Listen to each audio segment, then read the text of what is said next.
आप देखते होंगे पहले यहाँ रोज आए दिन यहाँ कब्जे हो रहे हैं सरकारी जमीनों पर, कोई कहीं पर कर रहा है, कोई कहीं कर रहा है, कोई अतिक्रमण कर रहा है, कोई नीली चादर लगा दे रहा है, कोई पीली चादर लगा दे रहा है, कोई हरी चादर लगा दे रहा है। आपके उत्तरकाशी में भी बहुत सारी चीजें हो रही थी, लेकिन हमने कहा ये देवभूमि है, देवभूमि में देवभूमि का देवत्व बना रहना चाहिए, किसी भी कीमत पर इसके देवत्व के साथ हम कोई समझौता नहीं करेंगे। हम धर्मांतरण का कानून लेकर आए। हमारी बहन बेटियों के जीवन के साथ खिलवाड़ हो रहा था, कितने सारे मामले आ रहे थे, बहलाकर फुसलाकर कोई धर्मांतरण कर रहा है, कोई कुछ कर रहा है। हमने कहा ये देवभूमि में बिल्कुल नहीं चलेगा, लैंड जिहाद नहीं चलेगा, लव जिहाद नहीं चलेगा, थूक जिहाद नहीं चलेगा। यहाँ पर ऐसे मदरसे भी नहीं चलेंगे जो कबीलाई मानसिकता की शिक्षा देते हैं, न कि आधुनिक शिक्षा देते हैं। ये आप धर्म के मार्ग पर बाधा मत बनिए, कहीं कोई कमी हम लोग नहीं होने देंगे। हम पूरे उत्तराखंड के लोग पूरे देशवासियों का स्वागत करेंगे, अभिनंदन करेंगे। जो भी आएगा उसको एक अच्छा अनुभव वो यहाँ से लेकर जाएगा कि हमारे पहाड़ के लोग सीधे होते हैं, सच्चे होते हैं, अच्छे होते हैं, मन के अच्छे होते हैं, सबके प्रति अच्छा भाव रखते हैं।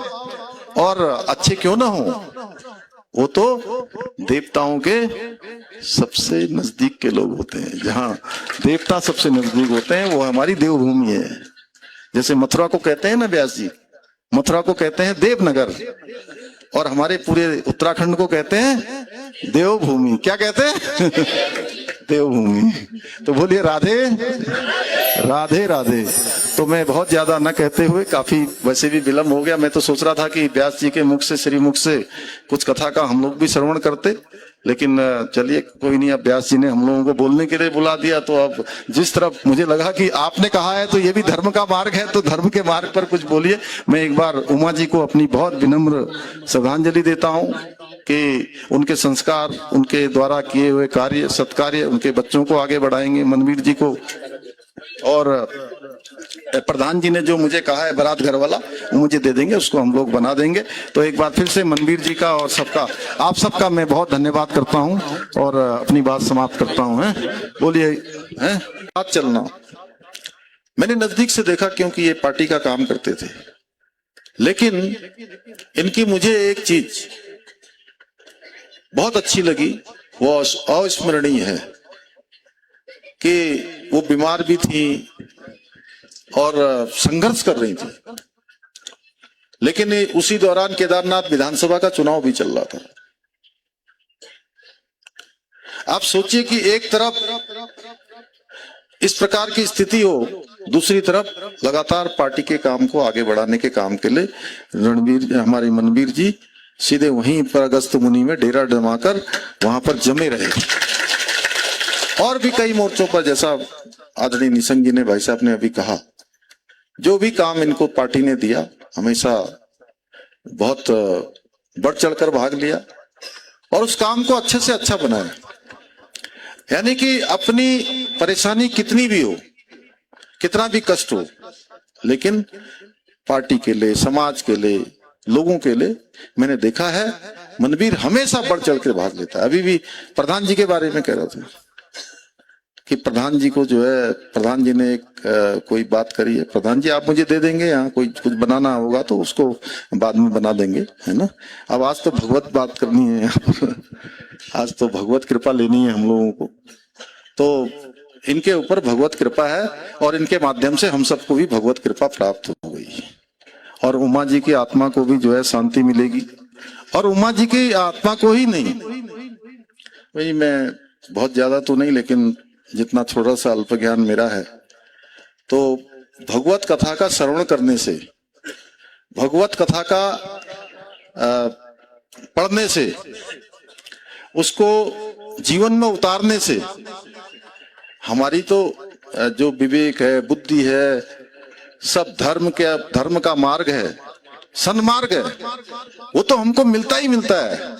लेकिन इसके साथ साथ एक बड़ा काम होता है कि हमारे पितृ भी हमारे पितृ भी हम श्रवण करते हैं, हम सुनते हैं, हम पढ़ते हैं, हम मनन करते हैं, हम चिंतन करते हैं, तो वह भी जो है बैकुंठवासी हो जाते हैं कहीं अगर इधर उधर रहते हैं तो। ये भगवत कृपा का बहुत बड़ा एक उनका आशीर्वाद है। तो निश्चित रूप से ऐसी कृपा हम लोगों को प्राप्त हुई है। और जितनी बार व्यास जी कह रहे थे, व्यास जी मेरा मन करता है कि मैं तो धर्म कर्म में ही लगा रहा हूं हर समय। और ये धर्म कर्म का ही समय है देश में कि प्रधानमंत्री मोदी जी के बनने के बाद देश में सनातन का मैं कहूंगा कि स्वर्णिम युग आया है। देखिए 500 वर्षों के बाद हम सब कोई परेशानी में होते हैं, कोई कष्ट होता है, किसी को भी कष्ट होता है तो क्या मन से अनायास ही निकलता है, मुंह से निकलता है राम, हे राम, ये निकलता है ना। और ऐसे राम का मंदिर बने हम सब सोचते थे। ये मंदिर बना हमारे प्रधानमंत्री मोदी जी के नेतृत्व में। अयोध्या जी में मंदिर बन गया, प्राण प्रतिष्ठा भी हो गई, ध्वजारोहण भी हो गया, सारे कार्यक्रम हो गए।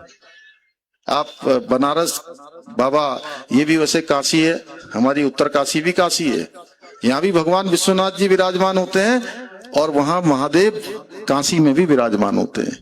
अगर आप में से कोई काशी गया होगा कभी पहले तो वो छोटा सा रास्ता होता था।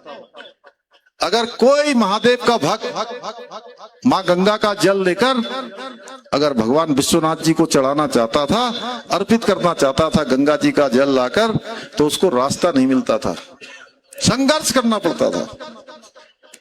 वहां भी उस बाधा को दूर करने का काम, उस अवरोध को, उस बैरियर को हटाने का काम किसी ने किया तो हमारे प्रधानमंत्री मोदी जी ने किया। आज वहां विश्वनाथ जी का गलियारा बन गया, काशी कॉरिडोर बन गया, भव्य काशी और दिव्य काशी बन गई। महाकाल उज्जैन में, महाकाल नगरी में महाकाल लोक बन गया। हमारे राज्य में 4 धाम ऑल वेदर बन गए, सड़कें बन गई, इतनी चौड़ी चौड़ी सड़कें बन रही हैं। वैसे कुछ अवरोध भी आए थे। बद्रीनाथ जी का मास्टर प्लान बन रहा है, आप जाइए देखिए। केदारनाथ जी का बिल्कुल नव निर्माण हो रहा है, पुनः निर्माण हो रहा है। 2013 की आपदा के बाद किस तरह से चीजें वहां खराब हो गई थी, ऐसे अनेक काम। और इस दौरान राज्य के अंदर हमारे, चाहे वो केदारखंड का स्थान हो, चाहे वो मानस खंड का स्थान हो, चाहे कोई स्थान हो, चाहे हमारा जौनसार का स्थान हो, रवाई जौनसार का स्थान हो, जितने मंदिरों का निर्माण कार्य हुआ है, नव निर्माण कार्य हुआ है, शायद वो अद्भुत है, अपने आप में एक इतिहास है। इतने सारे मंदिरों का और इनका कायाकल्प हुआ है। नए नए हमारे धार्मिक स्थल बने हैं, उनमें जाने के अवस्थापना संरचनाएं नई नई बनी है, सड़कें बनी है, चौड़ीकरण हो रहा है और पूरा नहीं हुआ है। मैं नहीं कह रहा हूं कि पूरा हो गया, अभी प्रयास चल रहा है। और ये विकास, ये कोई एक दिन की प्रक्रिया नहीं होती है। विकास अनवरत रूप से चलने वाली प्रक्रिया है जो कभी नहीं रुकता है। लगातार हम लोग बहुत सारे काम कर रहे हैं। धर्म के मार्ग पर ही आगे बढ़ते हुए हमारे प्रधानमंत्री मोदी जी की प्रेरणा से हमारा राज्य उत्तराखंड ऐसा पहला राज्य बन गया जहां रहने वाले सभी लोगों के लिए, कोई किसी जाति का हो, धर्म का हो, पंथ का हो, वर्ग का हो, समुदाय का हो, देश का संविधान जिसमें उसके अनुच्छेद 44 में जिसका प्रावधान किया गया है कि समान नागरिक संहिता का कानून अगर कहीं सबसे पहले लागू हुआ है तो देवभूमि उत्तराखंड में लागू हुआ है। और देवभूमि उत्तराखंड से निकली हुई ये गंगा, समान नागरिक संहिता की गंगोत्री, पूरे देश के अन्य राज्यों को भी आज लाभ देने का काम कर रही है। अनेक काम जो उत्तराखंड में जिनकी शुरुआत हो रही है वो अन्य राज्यों के लिए भी आज उदाहरण बन रहे हैं। अन्य राज्य भी उस दिशा में चल रहे हैं। अभी भाई मनवीर ने नकल कानून के बारे में बताया। मैं भी बहुत सामान्य स्थितियों परिस्थितियों में मेरा भी जीवन शुरू हुआ है। मैंने देखा कि गरीब माता पिता के बेटे बेटियों को उनके पिता माता अपना खाना न खाकर, अपने कम कपड़े अपने पास रखकर अपनी दिनचर्या में अनेक बातों की कटौती करके एक एक पैसा जोड़ के कोई सब्जी बेचकर, कोई घी बेचकर, दूध बेचकर, कोई छोटा अनाज बेचकर अपने बच्चों को पढ़ने के लिए भेजते थे। कोई उत्तरकाशी भेजता था, कोई देहरादून भेजता था, कोई कहीं और भेजता था। इसलिए भेजता था कि हमारे खून पसीने की कमाई से हमारे बच्चे आगे बढ़ेंगे। बच्चे भी खूब मेहनत करते थे। बच्चे ही नहीं, बच्चों के साथ माता पिता भी मेहनत करते थे।